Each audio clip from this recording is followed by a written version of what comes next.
Hi everyone, Assalamu alaikum.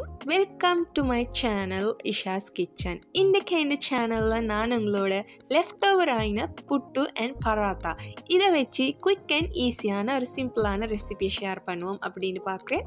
So இந்த ரெசிபியை நீங்கள் பார்க்க ரெடின்னு சொன்னால் லெட்ஸ் பிகின். இந்த ரெசிபிக்காக நான் leftover ஆகின அரிசிமா புட்டு எடுத்திருக்கிறேன். அரிசிமா புட்டு பம்பில் போட்டு சுட்டதுனால நான் கையால் இந்த மாதிரி உடச்சி விட்டு எடுத்திருக்கிறேன்.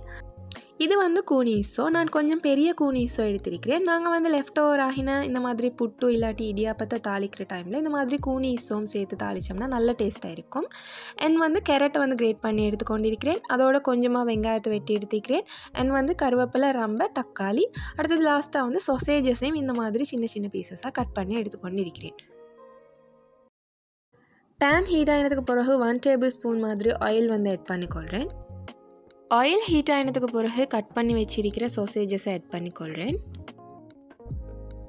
லைட்டாக இந்த மாதிரி ஃப்ரை ஆகிட்டு வர டைமில் நான் kooni issoவையும் இதோட சேர்த்துக்கொள்கிறேன். kooni isso நான் 2-3 தடவை தண்ணியில் கழுவி அதுக்கப்புறம் கொஞ்சமாக தண்ணி அதில் ஊற்றி ஊற வச்சிருக்கிறேன். அப்போ அதில் என்ன சரி மண் இருந்துச்சுன்னு சொன்னால் அது அடியில் போயிடும். ஸோ கூனி எல்லாம் ஆட் பண்ணதுக்கு பிறகு பாருங்கள், லைட்டாக மடியில் அந்த தண்ணிக்கு கீழே மண் இருக்கிறது.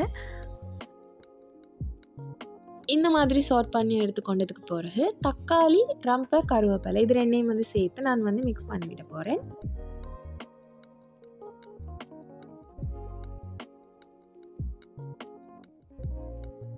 அதோட வெட்டி வச்சிருக்கிற வெங்காயம், கிரேட் பண்ணி வச்சிருக்கிற கேரட்டையும் சேர்த்து நல்லா மிக்ஸ் பண்ணி விட போகிறேன்.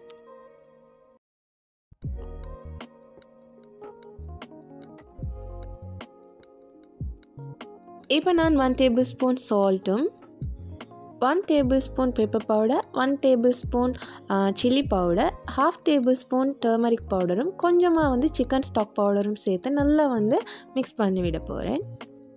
லாஸ்ட்டாக ஒரு 1/2 டேபிள் ஸ்பூன் மாதிரி soysauceம் ஆட் பண்ணி நல்லா வதக்கி விட போகிறேன். இது நல்லா வதங்கினதுக்கு பிறகு அதோட புட்டையும் சேர்த்து நல்லா மிக்ஸ் பண்ணி விட போகிறேன்.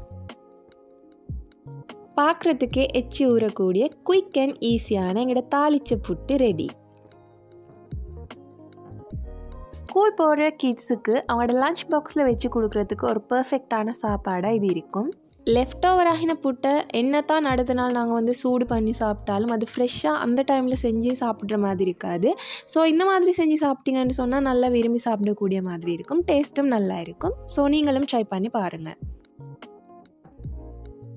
லெஃப்ட் ஓவர் ஆயின பராத்தாவால் டால்ஃபின் கொத்தொண்டு செய்ய போகிறேன். அதுக்காக பேன் ஒன்று ஹீட் பண்ணி அதில் ஆயிலும் சேர்த்து கொஞ்சம் பெருசாக கட் பண்ணியிருக்கிற வெஜிடபிள்ஸை சேர்க்க போகிறேன். இதில் நான் கொஞ்சம் பெருசாக கட் பண்ணியிருக்கிற கேரட், தக்காளி, கருவேப்பிலை, ரம்பை அதோட பச்சை மிளகாயும் சேர்த்து நல்லா ஃபஸ்ட்டுக்கு தாளித்து எடுக்க போகிறேன்.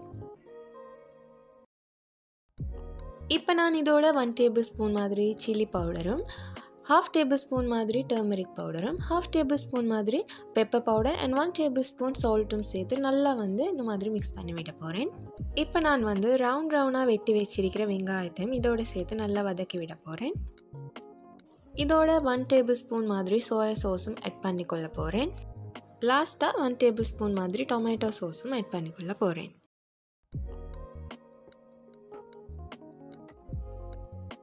ஒரு 1/2 கப் மாதிரி ஃப்ரெஷ் மில்க் நான் இதோட சேர்க்குறேன். ஃப்ரெஷ் மில்க் இல்லைன்னு சொன்னால் நீங்கள் வீட்டில் பாவிக்கிற பவுடர்ட் மில்க்கையும் கொஞ்சமாக தண்ணியில் கலந்துட்டு இதோட சேர்த்துக்கொள்ளலும். அதோட 1 டேபிள் ஸ்பூன் சுகர் நான் சேர்த்துருக்கிறேன். நான் யோகர்ட் சேர்க்கல, அதுக்கு பதிலாக 1 டேபிள் ஸ்பூன் சுகர் சேர்க்குறேன். நீங்கள் யோகர்ட் சேர்க்குறீங்க அப்படின்னு சொன்னால் சுகர் போட தேவையில்லை. இதோட நான் சிக்கன் பீசஸோடு சேர்ந்திருக்கிற கிரேவியையும் கொஞ்சமாக ஆட் பண்ணிக்கொள்ள போகிறேன். இதில் நாங்கள் சேர்த்துருக்கிற வெஜிடபிள்ஸ் ஹாஃப் குக் ஆகிருக்கணும், ஃபுல்லாக குக் ஆகிருக்கக்கூடாது. இப்போ நான் லெஃப்ட் ஓவராக இருக்கிற பராட்டாவை இந்த மாதிரி பாக்ஸ் ஷேப்பில் கட் பண்ணி எடுத்துக்கொண்டிருக்கிறேன். ஸோ அதையும் இந்த கறியோடு சேர்த்து நல்லா மிக்ஸ் பண்ணி விட போகிறேன். இதோட நாங்கள் சேர்த்துருக்கிற fresh milk and 1 tablespoon sugar இல்லாட்டி நீங்கள் யோகர்டும் சேர்க்கலாம். ஸோ அதெல்லாம் சேர்த்து நல்ல ஒரு ஃப்ளேவரை இந்த டால்ஃபின் கொத்துக்கு கொடுக்கும். நாங்கள் இதில் இருக்கிற வெஜிடபிள்ஸ் அதாவது தக்காளியாக இருக்கட்டும், கேரட், வெங்காயம் இதெல்லாம் ஹாஃப் குக் ஆகின மாதிரி தான் எடுத்துக்கொள்ளணும். ஃபுல்லாக குக் ஆகின மாதிரி எடுக்கக்கூடாது. ஸோ ஹாஃப் குக் ஆகின மாதிரி நீங்கள் எடுத்தீங்கன்னு சொன்னால் அந்த டால்ஃபின் கொத்துக்கே இருக்கிற டேஸ்ட்டை இது கொடுக்கும். ஸ்ரீலங்காக்கே உரிய ஹோட்டல் ஸ்டைலில் இந்த டால்ஃபின் கொத்து வந்து நீங்களும் வீட்டில் ட்ரை பண்ணி பாருங்கள். ரொம்பவுமே டேஸ்டியாக வந்து இருந்துச்சு அண்ட் வந்து ஈஸியாகவும் குயிக்காகவும் செய்யக்கூடிய ஒரு ரெசிபியாகவும் இருந்துச்சு. ஸோ என் சேனலில் நான் போடுற வீடியோஸ் உங்களுக்கு பிடிச்சிருந்துச்சுன்னு சொன்னால் என் சேனலை சப்ஸ்கிரைப் பண்ணுங்கள், கூடவே இருக்கிற பெல் ஐக்கனையும் கிளிக் பண்ணுங்கள்.